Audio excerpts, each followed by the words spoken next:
day 3 update. I've already changed my shirt twice because you're going to go through a lot of clothes.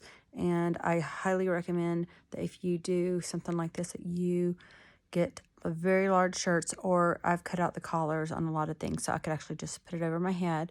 I just wash my face, put all my Aquaphor and good stuff on there. I feel like I can't smile. I feel just as swollen. I actually feel like my eyes are a little less swollen, but honestly very similar to yesterday.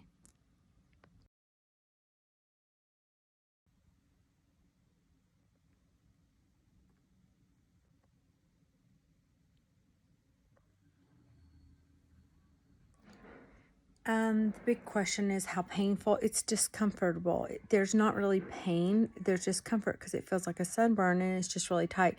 I can actually see a lot better today. It's on day 3 post-op. You can see my eyes are open. And basically what happened is my face is so swollen because it was a more aggressive, and I did the whole face and my eyes. But it is, you know, my body's now in recovery, and I have so much Aquaphor on my face, and I wash my face 4 times a day. And I will tell you about the Q-tips in another video.